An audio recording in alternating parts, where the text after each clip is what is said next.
actually on how to become a trainer. So before that, I would like to introduce my friend.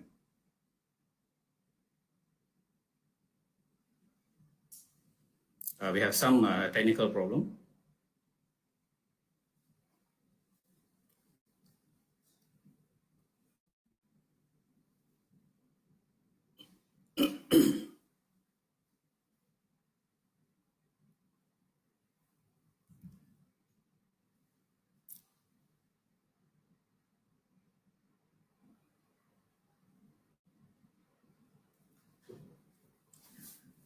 Ladies and gentlemen, good morning to everyone.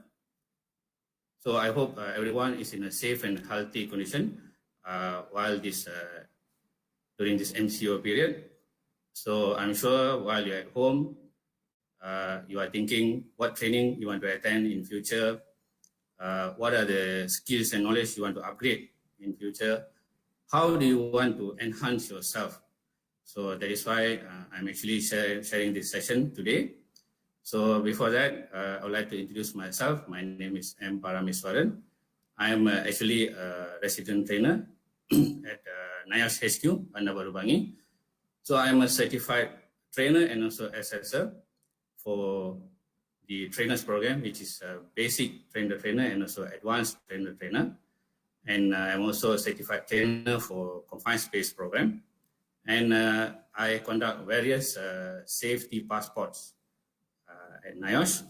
So again, thank you for being with me for this session. So NIOSH is actually taking this initiative during this MCO period just to share some knowledge to each and everyone who are at home. We are actually doing this free online seminars. So this is going to be a very casual session. So you can ask questions at any time. You can post in the Facebook.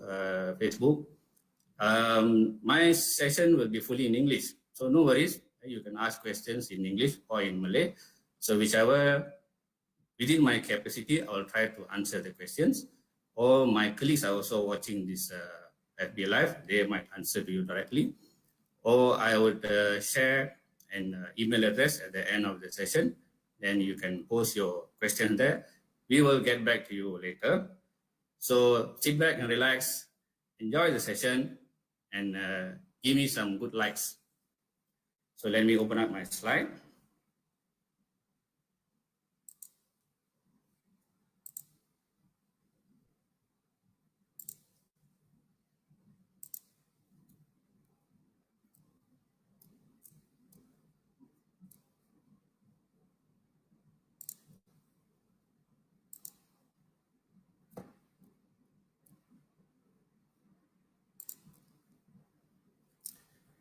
Okay, today I'm going to actually share the journey of an OSH trainer. So I'm sure most of you all, you have the passion, you have the skill, you have the knowledge, you have the info, and you want to share all this information to the next generation. You want to upgrade yourself just for the change of going for another career, a different career path. So you are wondering how to become a trainer. And I'm going to share a few useful tips. So for the newcomers and also for the existing trainers. So just to recap back, what is the role of a trainer, the characteristics of a trainer, and some tips which you can actually, it might be useful to you in order for you to perform effectively as a trainer while you conduct any training. So I think we shall go through all the slides. And if you have any question, you can post at any time. All right, so this is my objective today. I'm going to actually define the trainer, the characteristics and the roles of trainer. So who is a trainer? Okay, what are the characters and what are the roles of a trainer? The second part is actually explain the pathway to become an OSH trainer. So basically you want to become a trainer, and there are also a pathway how to become an occupational safety and health trainer. So I'll explain to you what are the requirements to become an occupational safety and health trainer. Okay, we go to the very basic. Who is a trainer? Okay? So the definition of a trainer. So I made some researches, and I found a good definition from a few dictionaries actually. So from well-known dictionaries, the first one is from English Cambridge Dictionary. So a trainer is actually someone who trains people. So basically, a human training another human. So this someone can be a trainer. Sometimes we call them as instructors or facilitators. So a particular person, a trainer who has the knowledge, who has the skill, who has the experience delivering to another person. And the second one is actually a person who trains animals. So for example, those days we would bring our kids to watch circus performance. So you see, there are also instructors there who actually trains the animals. For example, tigers, lions, elephants, in order for them to perform, to give their best performance to the audience. And sometimes we also have like pets at home. We have dogs, cats, monkeys. So we also train them. In fact, like policemen, they also have their police dogs. So a person who trains animals is also called as a trainer or an instructor. According to dictionary.com, it's actually a person or thing that trains. So basically a person is actually a human being. But you see, if you're referring to things, it's actually now we're going through the new IT era, digital automation. So this is actually, we're talking about artificial intelligence. In fact, recently I saw a video in the YouTube where a robot is actually conducting a training, and the trainer is actually sitting beside the robot, observing and monitoring the whole session. So audience are asking questions, and the robot is able to answer all the questions. And of course, the trainer will add up whatever question raised by the audience. So now we're going for the next era. And the next one is actually from macmillandictionary.com. This is actually someone whose job is to train people for a job or profession. So this is actually focusing on a specific person, expert, or you call it a trainer, subject matter expert. So this person might be conducting corporate training, soft skill training, or maybe specific for specific industries, for oil and gas, for manufacturing, or maybe for engineering. So some of them, they are also conducting training in order to certify the audience, how to make this audience as a qualified person or a competent person. So I'm sure for the newcomers, this is a very useful information. Now you know who is a trainer. Okay, basically a trainer is actually an entertainer. So why do I say an entertainer? Okay, for example, if you see in entertainment, we have singers, we have actors, musicians, magicians. So if you take an example of a singer, so the singer needs to sing well with the correct pitching, with the correct keys, with the correct timing. Or if you look at an actor, so with the mesmerizing body language, with the movement, okay, where you can interact the audience. Or if you have musicians, they can create creative musics.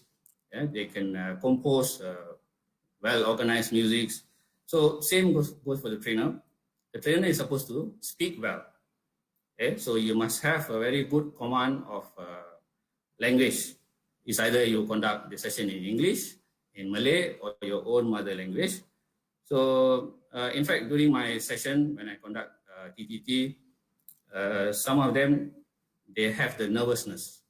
So when they face the audience, they can't even speak. So the words doesn't come out. It's like a phobia for them. So basically, if you want to become a trainer, you need to speak out. How do you control your language? How do you speak? It doesn't matter, but you need to speak. That is the first requirement. Okay? So next one, you see, these entertainers, they are also sometimes they are actually subject matter expert. So if you're going to talk about a singer, maybe they have attended voice control classes, okay, how to control the mic, and maybe on the vocal training, maybe they have music stage performance. So if like an actor, maybe you have attended some kind of theater programs, how to become an efficient actor, a special qualification for that. So same goes for trainer. If you're going to talk about subject matter expert, SME we call it, a trainer, basically, if your subject matter, maybe you might have the related qualifications, which is a degree or master's or PhD holder in a specific field, and you have the knowledge, you have the experience, you have the skill. So let's say someone is working in a construction for 10 years. So I'm sure if he's involved, for example, like involved in crane operation, so this guy must be very expert. So from the smallest screw up to the biggest crane, so he knows in and out of all the equipments in a crane, how to operate the crane and so on. So this is actually, we call it a subject matter expert. If you're from engineering background, maybe you're expert in doing designing, troubleshooting. So it's actually subject matter expert, you know your stuff. But basically, if you want to become a subject matter expert, in fact, in my TTT session, I normally tell them, you are supposed to master in one field. So, for example, if you go back to the entertainer, it's like a musician. Normally, you can see a person playing a piano, but at the same time, he can also play guitar, violin, flute, and also drums. But his main on the piano. So this is what normally when we tell the participants when they attend my TTT, try to focus on your own field, what you're expert in. And later you can become a multitasking trainer. So you have to focus on this subject matter expert. Next will be entertainer. Normally topic is tackled with interest and enthusiasm. So musicians, you see, a drummer, he has to perform for about 3 to 4 hours in a concert. So he has to have the energy, the drive, the passion to perform all out. Same goes for a trainer. So if you're going to make your topic interesting, you have to love your topic. What you're going to present, even though it's not from your own field, you are given a special task to conduct the training, but you have to have that full energy, the enthusiasm.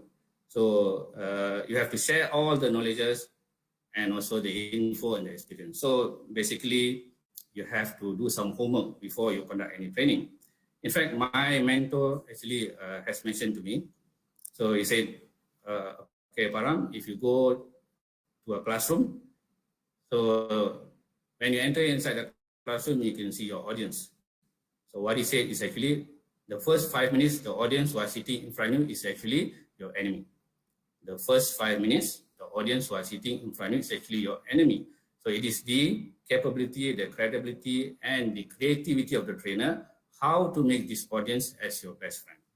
So once you can break the barrier, then you can have a very comfortable session, and you can have a very good session actually. Right. So some of you all will be thinking, a trainer might be, it's like a lecturer also. So what is the difference between a trainer and a lecturer? So I've given the definition for trainer. Now we go for the lecturer.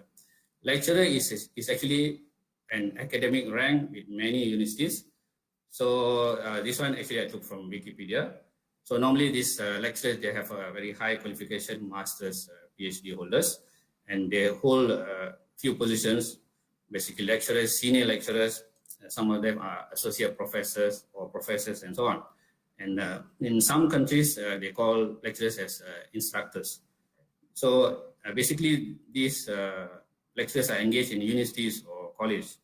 So they actually specialize in their own field. They do a lot of research. They are actually expert in their field. And sometimes they have to produce journals. But you see, this academic expert is actually hired on a full-time or part-time basis.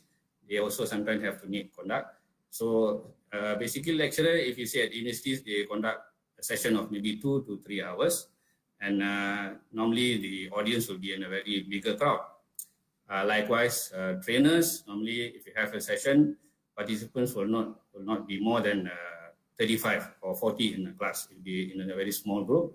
And trainers, normally we have a face-to-face session also with the audience. Okay, now we go to the characteristics of a trainer. Actually, there are a lot, but I'm only taking a few. Basically, the 7 very important or essential characteristics of a trainer. The first one, a trainer must be presentable. Okay, so if you speak, the way how you speak, the language you use, the body language, your eye contact. This eye contact is actually very important for a trainer because this actually gains the respect within the trainer and also the audience. And also, of course, how do you dress? Okay, so that means you have to be presentable from head to toe, and it's actually be yourself. Your hand movements, how do you move your hands? How do you actually relate back to what you're talking? Your smile, okay? And sometimes they have their specialty, individual, they have their specialty. Actually, a smile, from the smile, you know what you're going to talk on the next line, actually. So if you're going to go like formal training, maybe you have to have a good dress code. You have to wear a blazer, maybe with a necktie. And if you're going to have a casual training, maybe an outdoor activity, you can also wear a normal t-shirt or jeans or your vest. Basically, you can see trainers doing toolbox talk at construction. Normally, they just wear a normal jacket or normal vest. So because you see, if you're in your classroom, if there are about 20 people, 20 participants, that means there are 20 pairs of eyes looking at you. So you must be presentable. You should have the confidence level. So always be prepared once you're standing in front of your audience. So the next will be experience. This is a very important characteristic of a trainer. So experience in a sense that you should have your academic background, your qualification. So maybe you have taken up your highest level of education, degree, master's or PhD. But I always say in my session also, this academic qualification should be equivalent with your experience. Because you see, in training, sometimes you have to do a lot of research. Okay, so if you're going to conduct a training, you have to have some kind of, you have to do some kind of homework to get all the infos. Unless you're conducting training for some other training providers, so all the module slides will be prepared for you. You only have to go to the lesson plan and you deliver whatever is stated in the slides. But if you're going to have your own topics, your own presentation, then you have to have the proper information. Where do you get your resources? Okay, this is actually, you can actually view from the slide and you know whether a well-experienced trainer in his own field.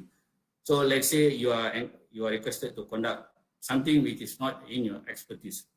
Then maybe you have to get some information from your colleagues, discuss with your colleagues. Actually, to become an effective trainer or experienced trainer, maybe you have to venture into few industries. So those who have working experience working in construction, in oil and gas, maybe manufacturing or any other industries, this is very valuable. Experience is very valuable.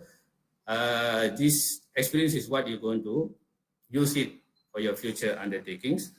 So if you have a chance, try to venture into other industries. At least you're going to have a look at the industry. If you can make some arrangement with your colleagues, try to visit these industries, oil and gas, manufacturing, and so on. So at least you get a clear picture. How does the industry looks like? Okay, and you get a rough idea. So if you're going to need to conduct something related to some other field, at least you get some clear picture. Because you see nowadays, especially the Gen Y and the Gen Z millennial audiences, they don't want the trainers to read slides. They want their trainers to share their experience. In fact, in my session, there were few participants, they don't have sentence in their slide. They only have pictures. So based on the pictures, they can also explain with only one picture, because a picture can tell 1,000 words.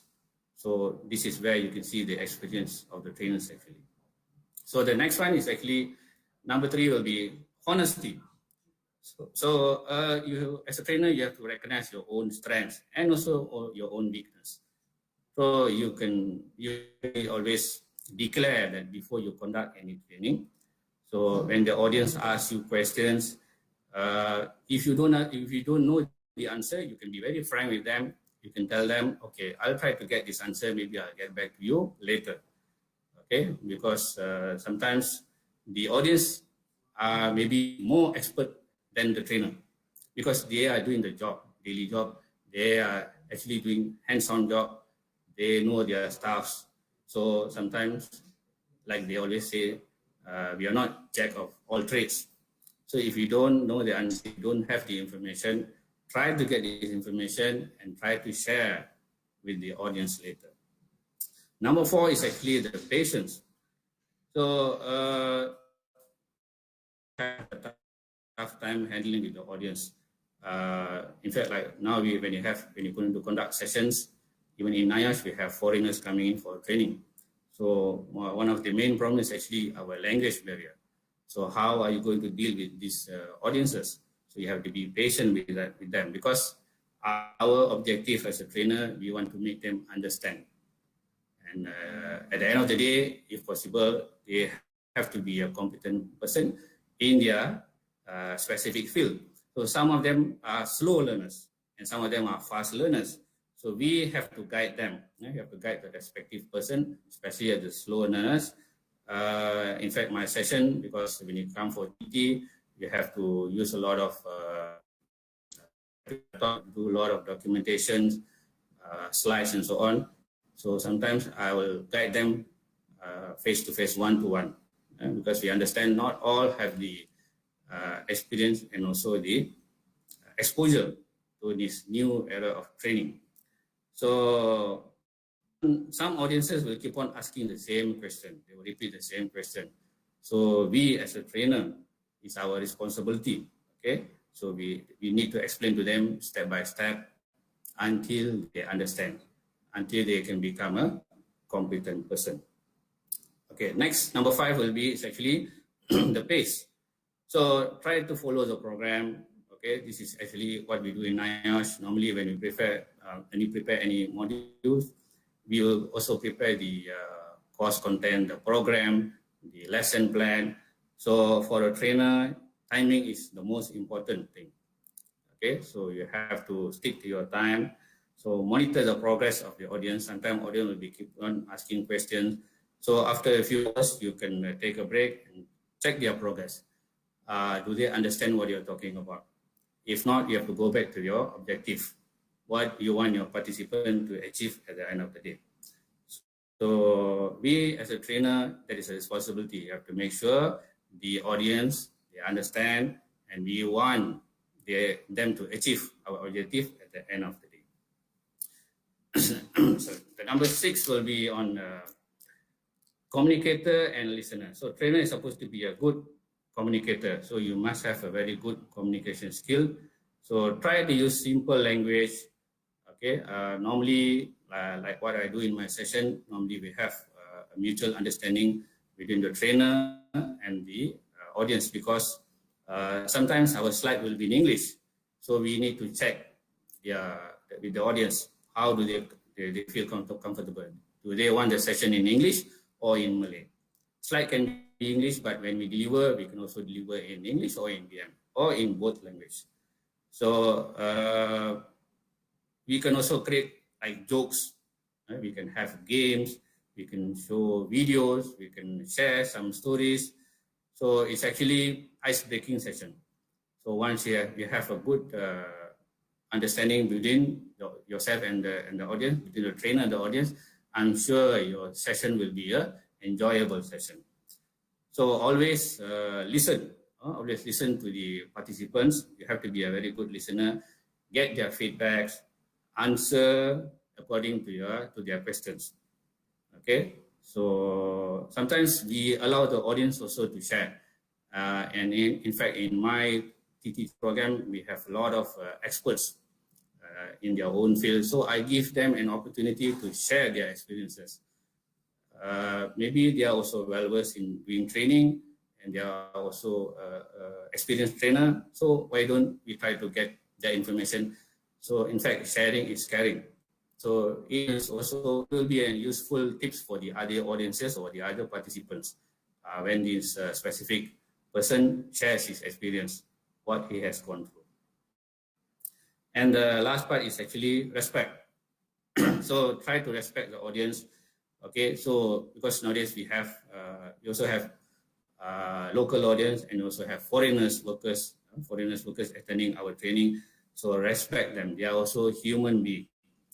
So sometimes you have to speak their language, very simple language, layman language, because our objective as a trainer to make them understand, especially if you're involved in safety, you want to make them understand what is safety and health is all about.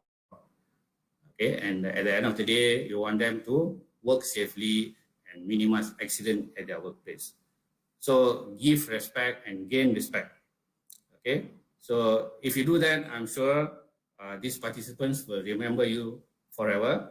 So they sometimes after my session, after a few months or after a few years, some participants will approach me and say, "Oh, Mr. Param, you are the one who conducted TTT the other day. I attended your class." So you have that satisfaction there. Okay, so if you give respect, I'm sure one day people will definitely remember you. So that means when someone approaches you and says, "Sir, I attended your training," that means your training was success. So basically, these are the characters of a trainer. Of course, there are also other characters. And for the newcomers, I think this would be a very useful. And those who are existing trainers, maybe you can just recap and you can just improve whichever part you are actually lacking. Okay, so basically, what is the role of a trainer? This one I also got it from Career Right. Simple definition. So a trainer is actually someone who develops a competency and skill sets in individual. So competency, if you talk about competency, is actually comprises knowledge and skill. So to meet certain benchmark, okay? So what they need to improve in their company, certain benchmark is either set in the legal requirement, or you have your own company standard, or you have your own company policy. So normally, if you're going to start your presentation, you have your objective, or we call it learning outcome. So this is where we need to check at the end of the day, whether have they achieved the learning outcome or not. So how do you do this? So normally we have a simple assessment, or we have them, we can give them a practical session or a simulation session. So the role of trainer is actually should communicate to the trainees about the expected outcome, what they want, the outcome at the end of the day in a simple and professional way. So this is where the objective comes in. Always trainers has to always relate back to the objective, which we have set in the early of the session. So in an organization, what does a trainer do? So if you are a corporate trainer, normally a corporate trainer is actually a specialist responsible for increasing a company's productivity by actually delivering the knowledge and skill to the employees. So normally these corporate trainers, they actually refer back to the company's vision, mission. Okay, what are the company's policies, their business plans, what are the company's goals, and some corporate trainers, they also focus on the production, okay, how to achieve their target. So basically, if you are internal trainer, of course, you want to increase your productivity and you want to reduce your cost. So normally you plan for that kind of session and you advise or you train your own employees. So in fact, at NIOS, you see now during the MCO period, we have some changes also. Now we are doing online training. And of course, some corporate trainers, you are actually planning on how to go on the recovery part once this MCO has completed. So in an organization, there are also technical trainers, okay? They are technical experts, so they specialize. They actually, they have specific roles. There maybe they are engineers, they are auditors, or some of them are QCs. So that's why I mentioned there, also referred to as a technical trainer. This is more onto corporate training. But if you're an OSH trainer, occupational safety and health trainer, involved in safety and health, so maybe in your organization, maybe you would conduct training related to HIRAC, hazard identification, risk assessment, risk control, or maybe you would advise your staffs, okay, how to prepare a JSA, job safety analysis, okay, maybe to prepare SOP or safety manuals or procedures. Or some trainers, they will guide their staffs how to prepare permit to work, PPE. So basically, sometimes you need to comply with legal requirement, okay, whatever stated in the legal. And basically, an OSH trainer, you want to have more productivity, okay, efficient work has to be done. You need to comply with safety standards. So this is where the OSH trainers come in an organization, and they always refer back to the company policy, your safety and health policy, and what are the requirements set by Safety and Health Committee. So OSH trainer, basically you educate your workers and your managers about the hazard and the risk and how do you control. So because in safety, I'm sure most of you all know that we are playing with people's life. So we need to make sure training plays an important role in minimizing accident at the workplace. So this trainer has to deliver the knowledge and skills needed to do their work safely and to avoid creating hazards which may cause accidents. So basically an OSH trainer, what is your focus? Normally in an organization, you want to prevent accident at the workplace and at the same time increase your productivity. Okay, so now we go a bit detail on the role of a trainer. A trainer, what should you have? This one should be a useful tips for the existing trainers. Okay, so first of all, you have to have excellent communication skills. Okay, so communicate information clearly and concisely. So normally, I also mentioned in my session, trainers should have the correct and accurate information. Okay, try to get the information from the relevant resources, okay, especially like definition or accident statistic. So you have to have your reference when you deliver this training, and try to practice active listening and create a comfortable and friendly environment which engage trainers to ask questions. So nowadays you see, in fact, during this MCO, we are getting a lot of messages, WhatsApp, text, videos, and many information. So as a trainer, you need to filter all this information, okay, before you forward to other person. And some of them might be fake news. And so try to get the accurate information, and you must have a very good communication skill. Before you start your session, try to have ice breaking, self-introduction. So follow the flow of training. You should always manage your times. Okay, and of course, if you're going to handle like a competency training, you need to inform the audience on the assessment part. Because why we need to do that? Because the audience will be more focused. So we need to say, they know that once the completion of the training, they have to go for some kind of simple assessment in order to certify that. So sometimes you have to speak there. So audience is very important for us. So try to understand their needs also. Next will be meaningful training. So selecting a suitable teaching method. Of course, basically, if you're a trainer, you can do lecture, you can do classroom activities, or you can do outdoor activities. You can have practical. In fact, in NIOSH, for example, like working at height, okay, confined space training, we have practical session, and also we have like simulation session. So this actually is not a rocket science, okay, but try to have a meaningful training, select a suitable method, and if you have some what they call information which is not correct, no worries, learn from the mistakes, okay. Try to customize your materials, and you should have interactive slides, right?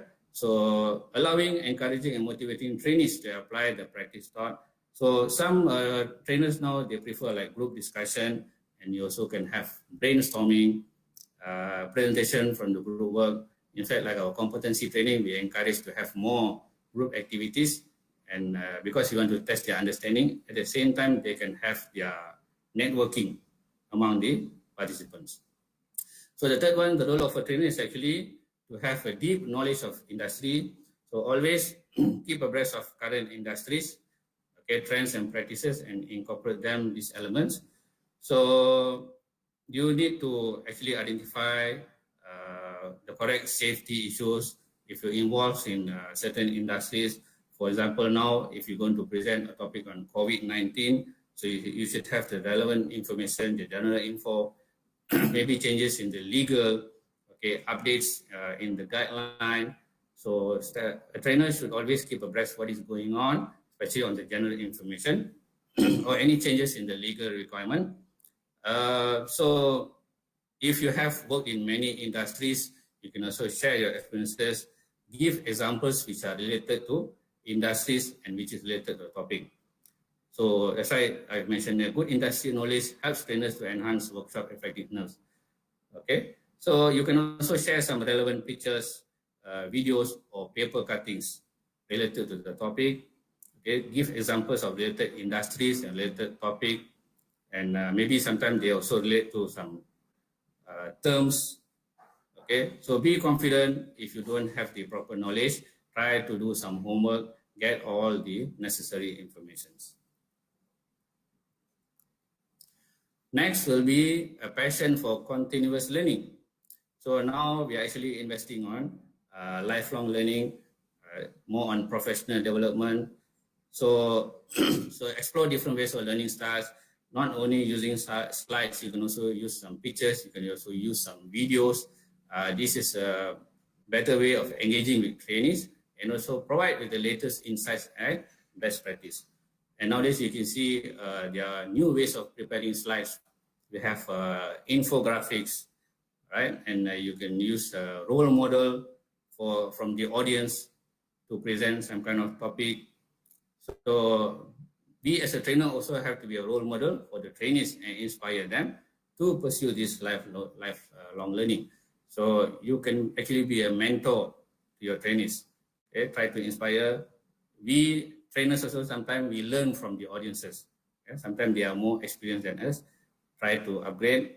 Okay, so what is your next future? What do you plan for another 5 years or 10 years? So this is actually going for the lifelong learning. Try to develop your own self. Next one, the role of a trainer should be flexible organizational skills. So we as a trainer have to be flexible.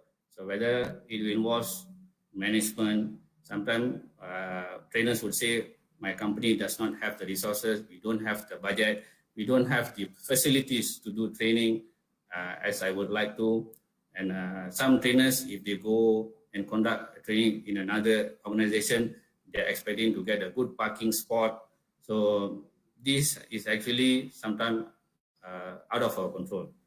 So try to be flexible on all these issues. And you know, as a trainer, sometimes we have a very bad day or Monday blues.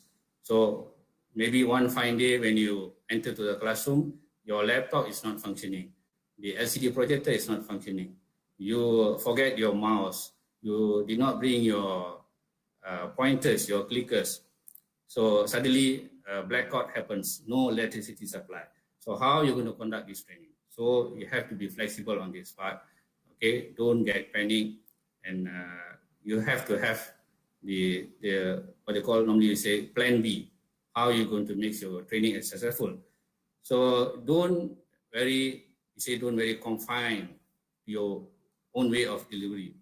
Okay, try to be prepared for any kind of situation, and actually you have to actually suit to the new generation, find solution to solve the problem. And the next one, enthusiasm for lifelong learning. So keep up to date with changing trends and best practices in learning. As I mentioned earlier, we are actually going for the Industrial Revolution 4.0. And in fact, our government is actually focusing more on TVET, Technical and Vocational Education Training. And we want skilled workers. So how are you going to sustain as a trainer another 5 years or 10 years? In fact, NIOSH, we are doing this MCO, we are also planning to go for online training, e-learning. Okay, so we as a trainer, another 5 years, are you going to sustain as a trainer? Can you still become a trainer talking to audiences? So think about it, you have to make some changes, you have to improve your own self. So go for the next level.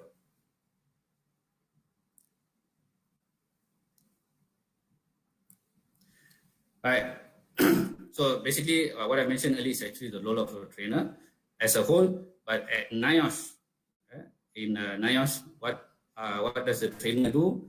So NIOSH trainers, actually, we identify a suitable training package or a set of competencies because we sometimes have requirement from the authorities, from the relevant bodies. For example, NIOSH is actually related to DOSH, which is the enforcement body, the authority body. So some packages, some training we need to compile according to the legal requirement, according to DOSH requirement. And some of the training materials or training modules, we need to package it according to the industry requirement. So sometimes we have changes in standard. Okay? So for example, like ISO from 18,001 now has been changed to 45,001. OSHA 18,001 to 45,001. So we need to make some changes in our modules. So this is where we identify the suitable training package. Basically, we are actually doing the training needs analysis. Sometimes we have clients who inquire to have in-house training, in-house program. So we at NIOSH, we can customize and we will advise them for a suitable training package. A 5 days training can be a 3 days training, compressed training, or a 2 days training can also become a 5 days training. And this all depends on the client requirement. Sometimes we have clients who approach NIOSH to have induction program. For example, we have various safety passport programs. Okay, we also can create awareness program. So we need to know what is the objective of the client. So then we will decide what is the suitable training package. So of course, some of the employers, they approach us to comply whatever stated in the legal section 15 to have an induction program for their workers. So whatever it is we want to have, we need to know what is the objective of the training, what do you want the participant to achieve at the end of the day, and of course the effectiveness of the training. So once we identify the suitable training package, we would analyze and determine the competency standard for client needs. So we would actually decide what is the knowledge part. Do you want to have some skills, some practical session? What are the contents? We'll analyze the contents. Okay, we try to meet the objective. And of course, we also, if you're going to talk about competency training, we will decide on the assessment methods. Whether it's going to be a written assessment, oral assessment, practical assessment, simulation, or role play. So once all this has been determined, then we will develop a competency skill set, which is actually a comprehensive module. So we have competency and also non-competency modules based training at NIOSH. So how do we develop these modules? When a client approaches us, for example, if you go for like safety passport program, so when the client or the owner or a particular person from the particular industry, when they approach NIOSH, so we would actually try to get their information. What is the objective? Is it for the sake of doing enforcement, or they really want to have an induction program for their workers? So we will set up a committee, actually, a steering committee, representative from the client and also from NIOSH. And normally we gather the experts based on the respective topics. We normally have workshops. We develop the module, we develop the slide. Okay, once all this completed, then if you're going to go for the assessment part, we will sit with the exam division and we develop all the questions and all the answer sheets together. And later we also have a specific trainers program for this specific module in order to develop the trainers. And of course, you also have the course content, the course program with all the requirements and also the fees. So later, once all this has been done, then we will deliver the specific knowledge and skills in order to develop the required competency. So we have trainers from internal, and so we also have external trainers based on their expertise. Of course, after the completion of the training, we normally have evaluation. So we will get a feedback from the participant.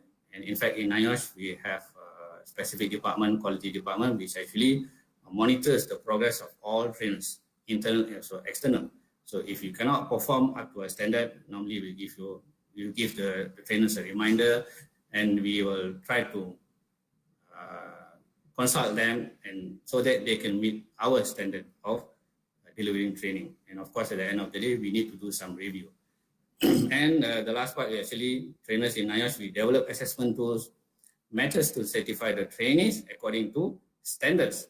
So this basically involves the exam division, where we create the questions, the methods of assessment, and the tools. Tools, we need to say the documents, question papers, answer sheet, the equipments, and of course, we need to comply with a certain standard. If we're going to produce questions for safety and health officer programs or site safety supervisors, which is actually we need to go through DOSH requirement. Confined space is all registered under DOSH, because at the end of the day, all these participants, they need to register themselves as a competent person with DOSH. In order to give them the certification, we need to develop a specific assessment for them to meet the required standard set by the authorities or the respective department. Now, of course, we at NIOSH, we have our own standard. We need to comply. Sometimes we also need to comply with international standards.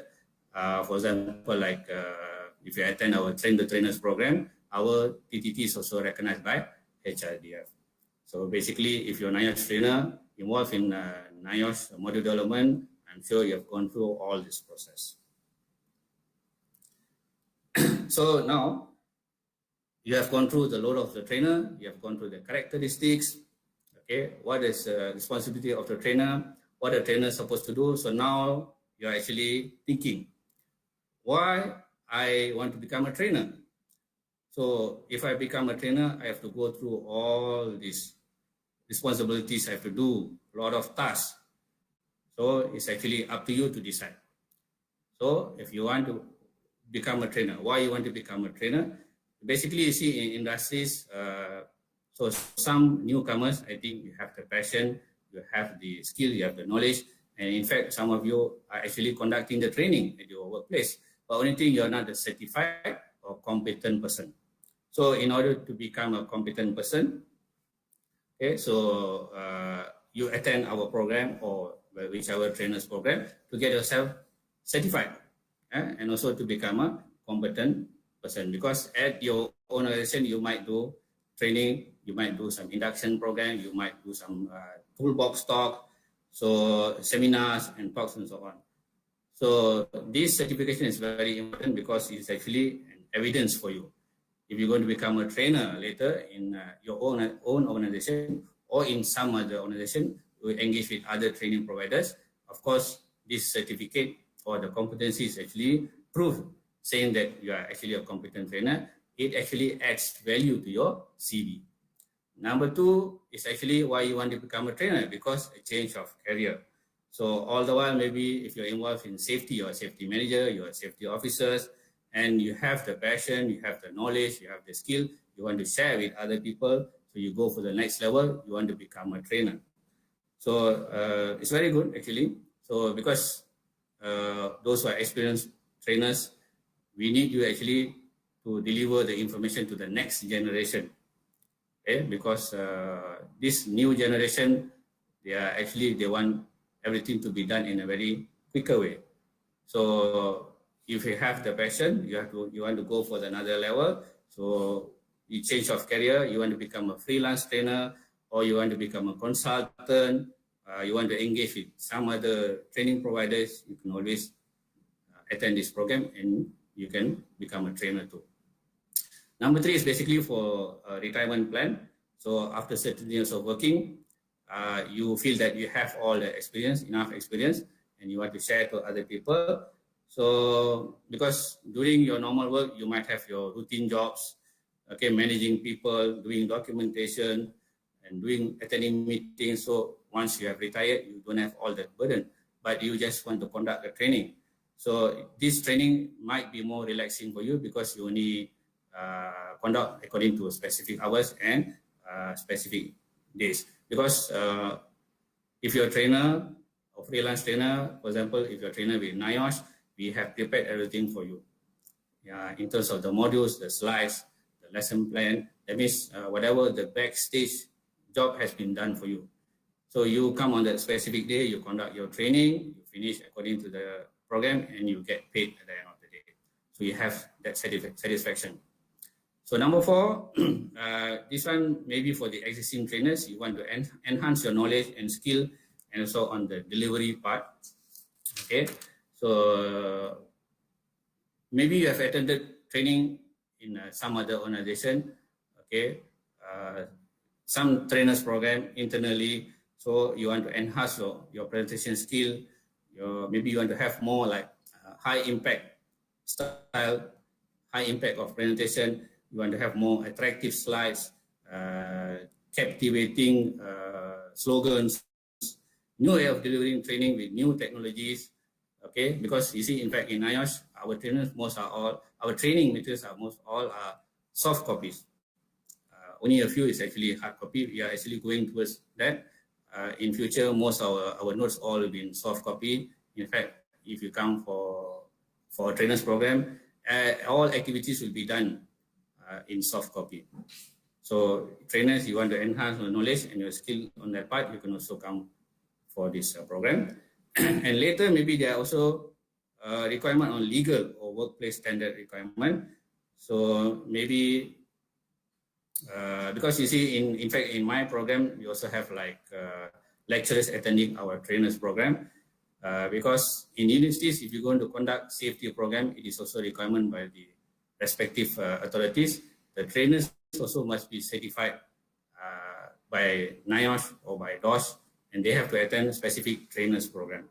Of course, they are doing lecturing, but you have to have the evidence saying that you're also involved in safety. So sometimes there are also requirement by an organization, internal trainers, you want to be competent.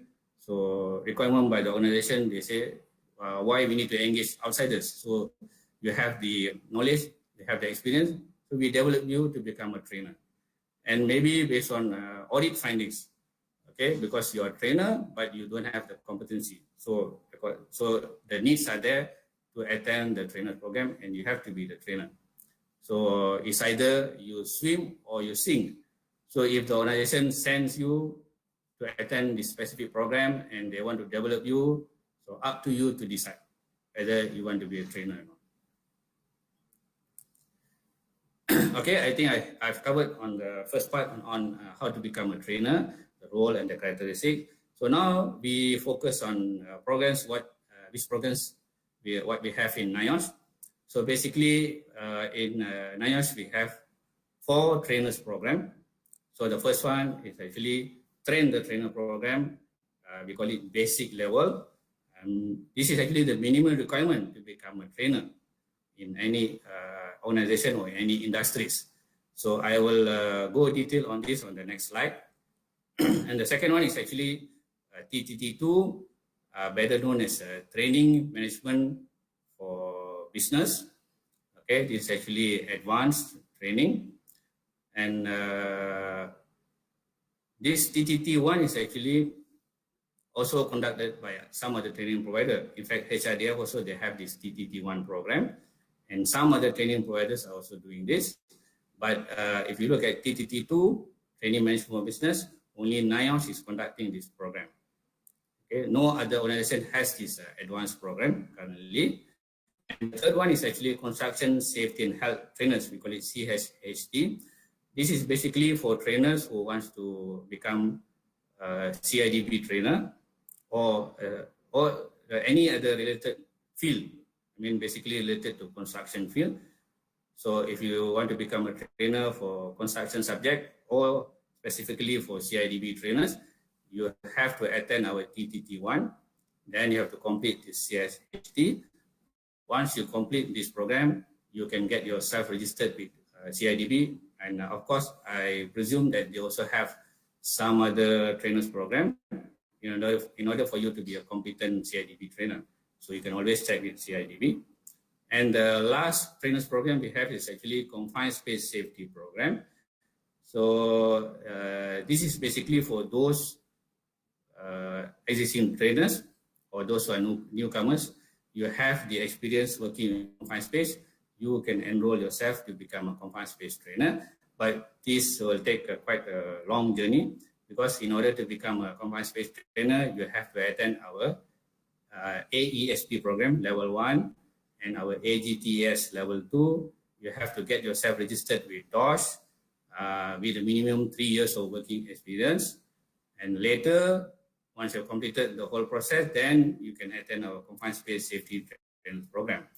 CSHT, Construction Safety and Health Trainers, is actually a 4 days program. Confined Space Safety Trainers Program is actually a 5 days program, including assessment. So once you have completed all your assessment part and we certify you that you have passed your CST, then later you can register yourself through NIOSH as a confined space trainer. So we will collect all your CVs, your documents, related certificate, and so on. Okay. So we will register at DOSH, and we will give you an opportunity to conduct a specific program, mainly authorized gas tester and entry supervisor, and you will be assessed by the respective personnel from DOSH and also NIOSH. So if you found that you have a good knowledge, good skill, so your delivery is quite good, and they give you a good assessment part, then we would engage you, we would register you as a NIOSH trainer for our confined space program. So we would call you to conduct this program based on the availability. And in fact, we have many trainers involved in this program, all over Malaysia. And another one is actually other trainers program we have is actually Safety Passport Trainers Program. This is actually based on the subscribers' approval, because to develop the safety passport, the client or the owner will approach us, okay, and to conduct this program, normally they select their own trainers. For example, we have this OGSP, Oil and Gas Safety Passport, and the trainers who are conducting this program mainly comes from the respective industry, which is oil and gas. Okay, it's either from Petronas or from Shell or from Petron and so on. So they have their specific trainers program for the specific passport. So normally there are no outsiders, no external trainers which can conduct this program. And this is very generic program, very specified program, because if you are trainer for oil and gas safety passport, you can only conduct for the oil and gas. You can't conduct for some other passports. So if you have any inquiries on this part, you can post your questions at the Facebook, or you can email to us. We will try to assist you. Okay, so we'll go on the train the trainer. This is actually the minimum requirement to become a trainer. Right? So as I mentioned earlier, HIDF is also doing this trainers program. NIOSH is also doing this trainers program. There are also some other training providers, which I know they are also doing this program. But what is the difference between HIDF TTT and NIOSH TTT? So basically, the main difference is actually in NIOSH, in our program, we have the occupational safety and health element, or we call it OSH element.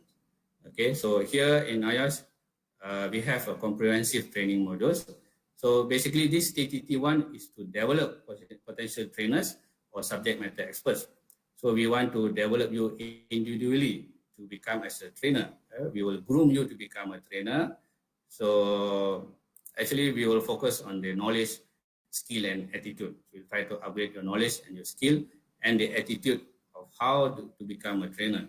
And we also will guide you on how to identify the knowledge, skill, and attitude gaps. Okay, and we will try to focus on how you deliver this knowledge, skills, to your respective audience. So here we actually focus on the confidence level, maybe on your body language, your eye contact, how do you speak, your voice control, your self-appearance, and the most important, your time management and use of teaching aids. So to develop individuals personally on how to deliver subject effectively. So in fact, in this program, we will ask you to choose a specific topic, mainly related to occupational safety and health. And we will also guide you on how to prepare the relevant documents in a structured manner. So what are the documents normally prepare in this program? We will try to guide you on how to prepare the slides, the handouts, the training plan, the lesson plan, and of course the assessment tools. So entry requirement is basically you have to be computer literacy. As I mentioned, all our activities will be done in soft copy. And this is a 5 days training, including of assessment. The next trainers program is TTT2, Training Management for Business. So this module is actually designed for experienced trainers or subject matter expert involved in module development, academic, curriculum development, and comprehensive syllabus. So basically, this is actually for existing trainers. So when we want to develop a module, actually we have to go through the training cycle. We have the training environment and also the training cycle. In fact, if in NIOSH we want to develop modules, we call the experts. Okay, we will invite the experts for the specific topics. In fact, this is what we are doing in NIOSH. We will go through the 5 cycle of training until we come up with a specific product. So sometimes this might be useful for those who are involved in module development, academic curriculum development, or you're going to come up with a comprehensive syllabus. So we also will guide you to develop a solid module following the training cycle and identify the gaps in knowledge and skills and attitude and how to close these gaps.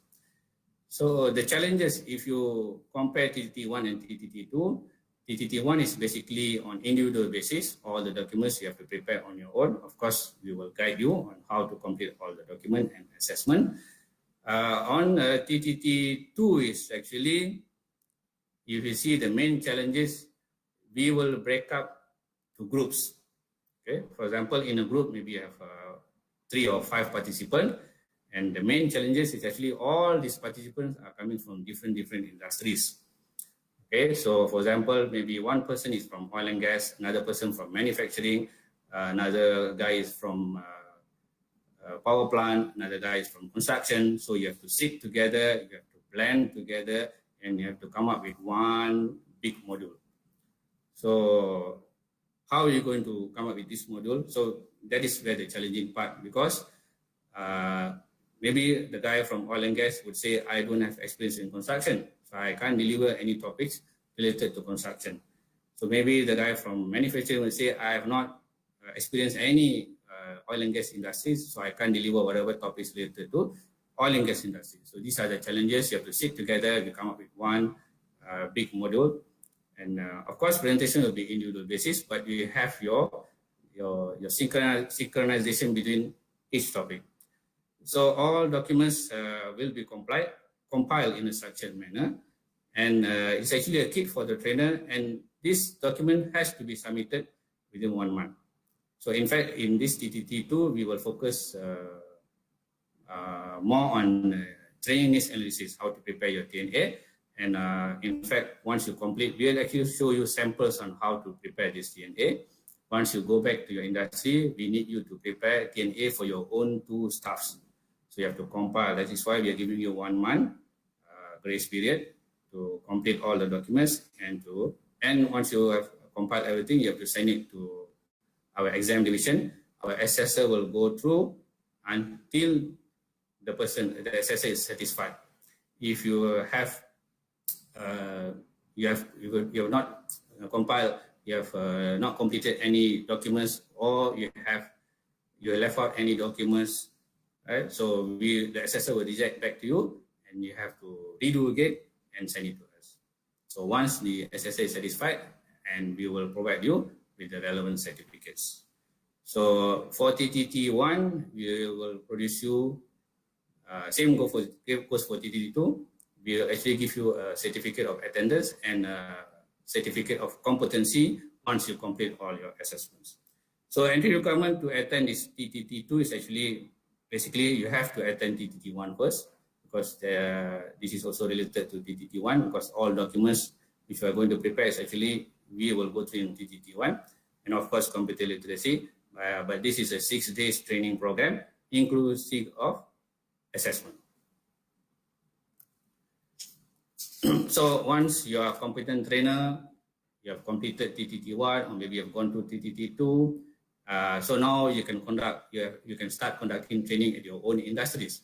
So a few industrial trainings which they have, if you're going to focus on soft skills, because in fact in my session, some of them, they don't have safety background.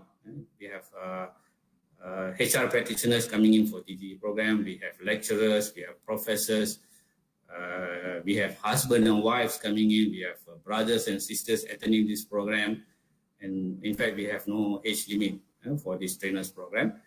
So not all of them are focusing on OSH training. So some of them, when they go back to their industry, maybe they want to focus on soft skills. So soft skills is basically on workplace orientation, where we have newcomers, new recruitments. You're going to talk about your organization, your company org chart, your mission and your vision, or you're going to focus on leadership skills. Okay, so leadership skills, actually you can also engage with some other training providers, because there are also other training providers who are conducting this training, or you also have your internal program. So basically to motivate your workers, to encourage your workers, okay, how to work effectively. Or you also can become a trainer for team building. Right? So you can plan your activities. You want to have indoor activities or outdoor activities, or you want to have like a small group in a bigger group, or a family day concept. And some trainers, they will conduct training more on communication skills. For example, customer service, effective communication, how to deal with the clients, with the vendors. Some trainers are more well-versed in doing problem-solving training, how do you rectify the errors and the mistakes, okay? How you have lesson learned activities. And some trainers are also well-versed in doing work ethics. It is more, this is actually basically involving on the discipline of the staffs, the punctuality, the performance of the staffs, KPI, okay, how to meet deadlines. And of course, some trainers are also expert in doing IT. So, because now, as I mentioned, we are going on fully digital. So, in fact, another 5 years or 10 years, we are actually focusing on big data, cybersecurity, Internet of Things, artificial intelligence. So once you have completed the trainers program, you can also conduct all these soft skills or other corporate training at your industry.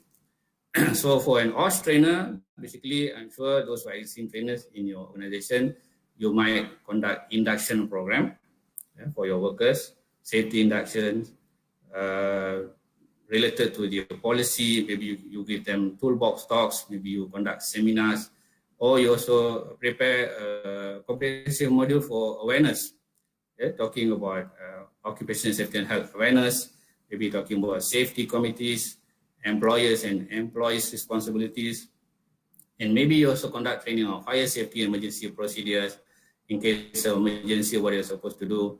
And for example, like for this current situation, maybe you can have a session on COVID-19. Okay, what is the effect and what is the prevention part, right? What is the control? Maybe you come up with the SOP and you train your own workers, your employers and your employees.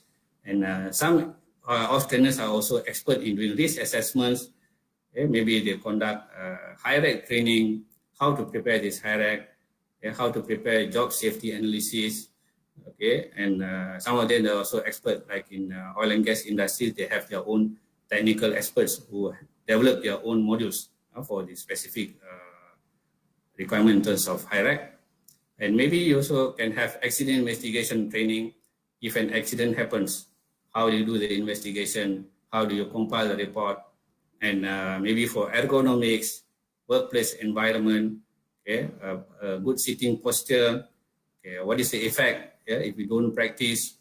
And maybe also you can talk about the claims related to SOCSO, how the SOCSO helps.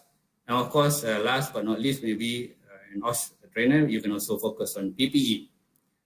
Okay, so minimum requirement, what are the PPE you're supposed to wear in your industry? How to wear actually, because basically if you ask an employer to wear a helmet, of course the employer can wear a helmet, but is he wearing it in a correct way? So we as a trainer, we have to guide them, we have to conduct a specific training for them, okay, how to manage your PPEs, how to store your PPE and so on.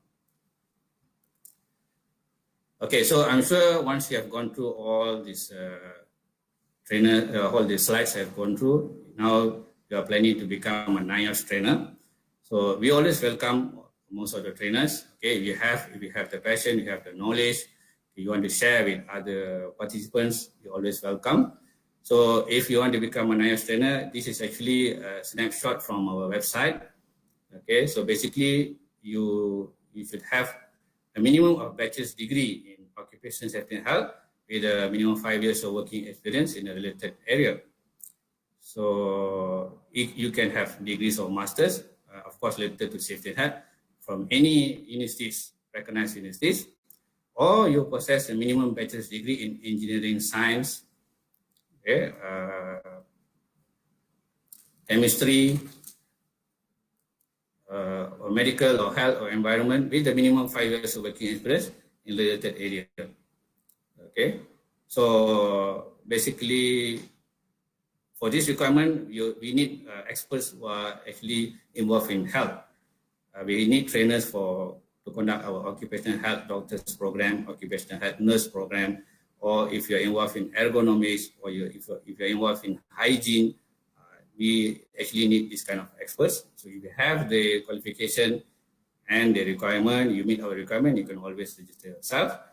And for those who don't have the degree or higher qualification, only with certificate or diploma, you can see number 3, possess a minimum of 10 years working experience in occupational safety and health or related area.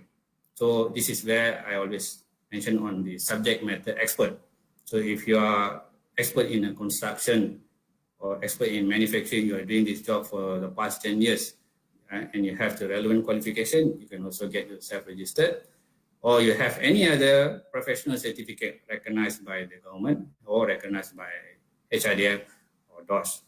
So you're always welcome to become NIOSH trainer, but actually there are also a lot of opportunities out there. You can also become trainers for some other training providers. You want to become trainers for your internal organization. You can engage with other training providers for specific topics. Because this TTT, if you ask me, the trainers program is not basically to become a trainer only. So the TTT one is actually helps you how to improve yourself, how to do presentation. Maybe you have to do presentation to your bosses, okay, how to develop a proper slide, okay, how to have a structured document.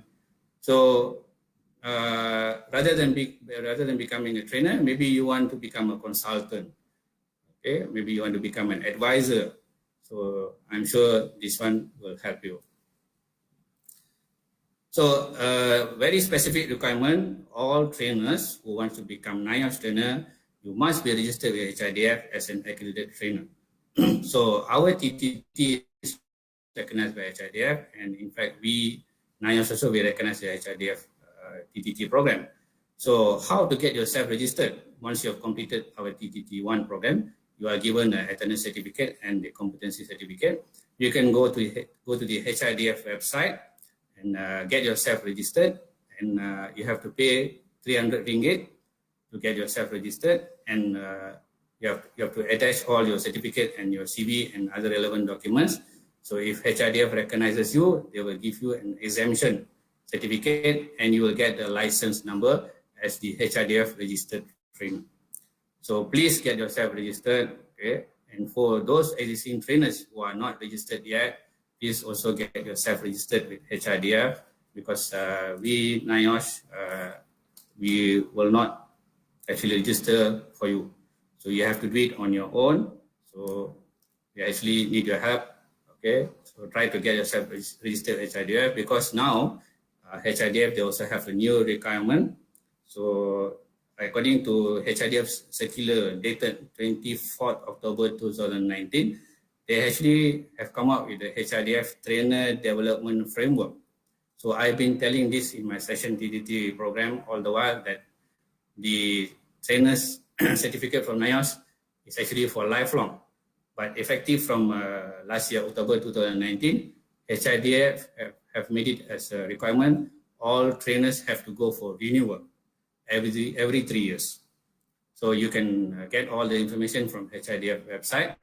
And in fact, I think now you have to collect certain hours of training in order for you to renew your trainer's competency with HRDF. So you can go to their website and you can get all the information there. So if you want to register to become a NIOSH trainer, this is also a snapshot from our website. You can see at the bottom there, new registration. So you can log into that part and fill up all your information. And of course, we at NIOSH, we have a committee which actually looks into this trainer's approval. So this committee will get all the information, they will filter, and they will consider if you're suitable for a specific topic to conduct at NIOSH, then they might approach you. Okay, this one is actually, I think those who are involved in HR, this is actually, we call it Maslow's hierarchy of needs.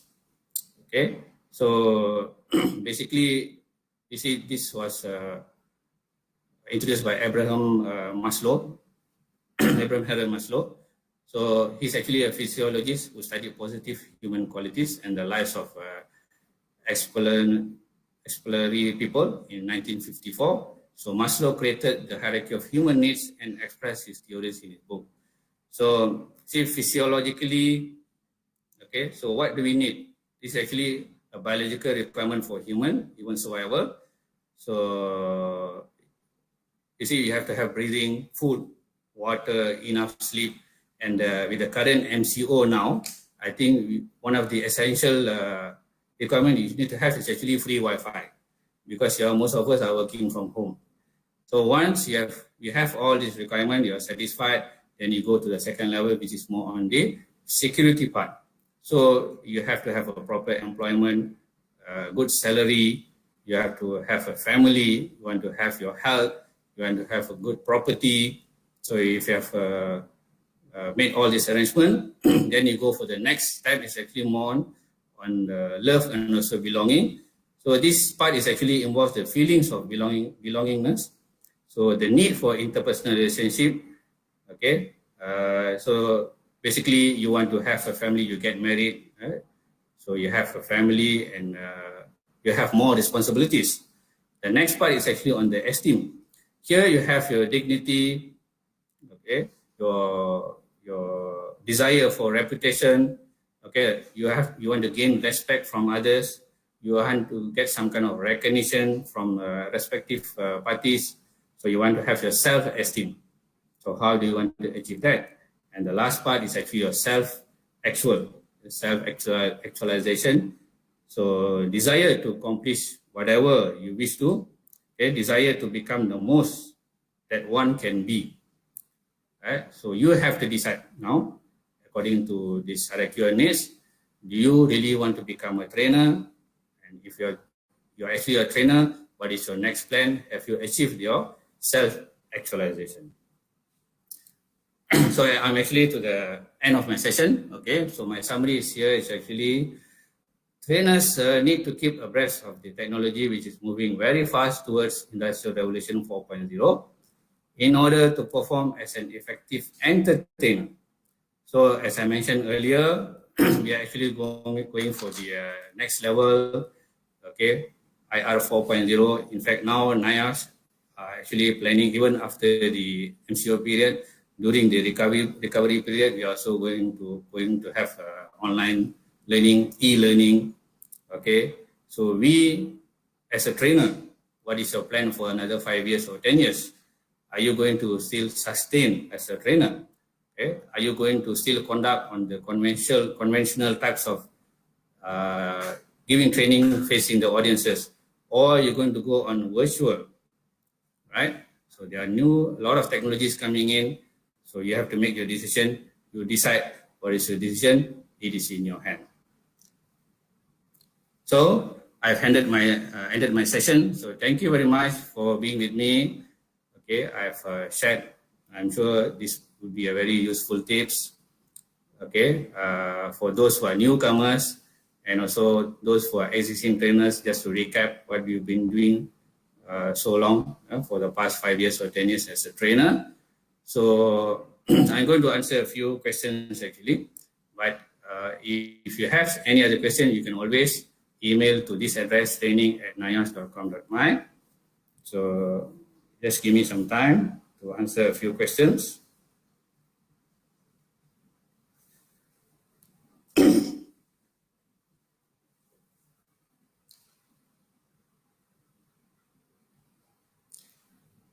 Okay, the first question is actually from Pravina Vina.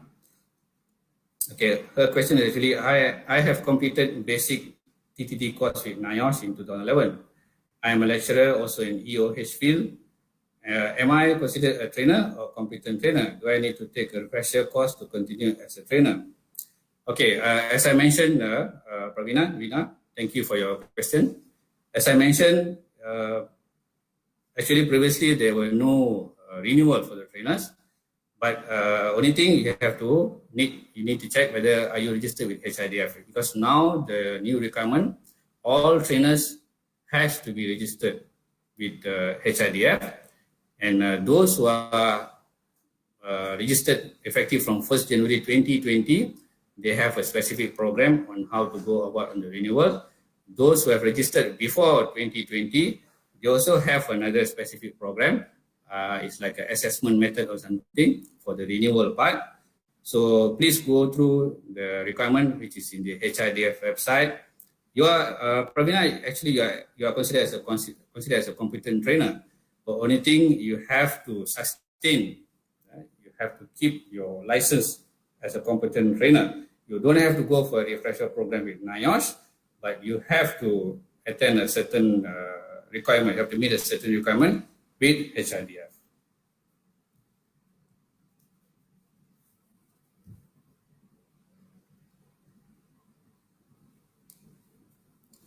Okay, next one is from Ahmad Aizudin. Okay. Hi, sir. How to face participant when intentionally want to argue and challenge you? Apparently not to ask question, but to tell you he or she has better understanding and knowledge. I think I mentioned this in one of the characteristics of the trainer. Okay, you have to be patient. You have to be honest. Yes, of course, we might go through this kind of situation. Okay, where the audience would like to test you. They want to test your knowledge and your skill. So you can always give your opinion based on what you have, based on the knowledge which you have. Okay, because we trainers normally we refer to the relevant resources. Okay, where do you get the information? So, but beyond that, our audience sometimes are more educated than us. Yeah, have more information. Okay, so maybe you can throw out the question to the respective person, or you can throw out the question to the other audience. Let them share. So at the end of the day, you will come to a conclusion where you can get a mutual understanding between yourself and the audience. Okay, the next question will be from Sufni Adlan. What is the difference between TTT1 and TTT2 training course? I think I've mentioned earlier in my session. TTT1 is actually basically to develop you as a trainer personally, how to do your presentation, okay, how to develop yourself, how to prepare the documents, your slides, and also how to deliver. TTT2, as I mentioned, if you are involved in academic, you are required to develop a module, okay, a whole module for your organization, for your academic, okay. So you're involved in module development, involved in training environment, then you should attend the TTT2 also.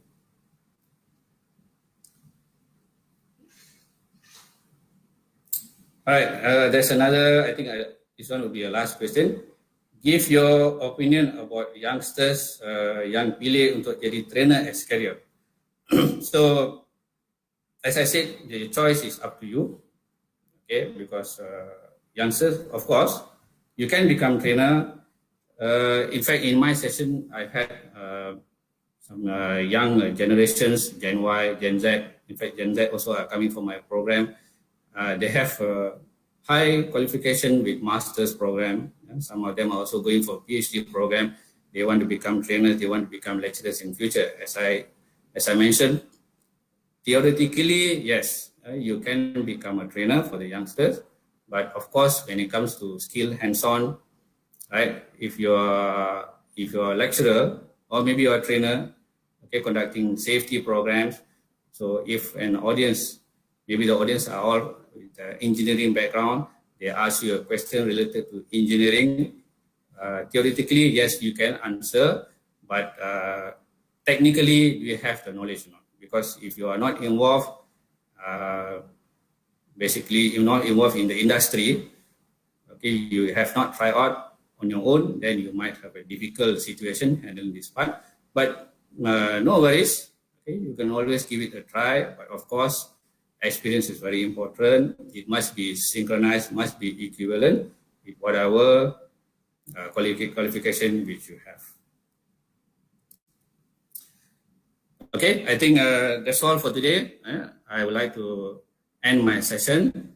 So if you have any other questions, you can always post to training at nayos.com.my. So we have respective departments who are in charge for the programs, and we also have my colleagues to answer all the questions.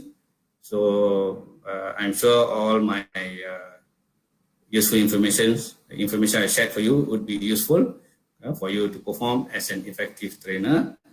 So stay safe, stay healthy, take care. Thank you. Bye-bye.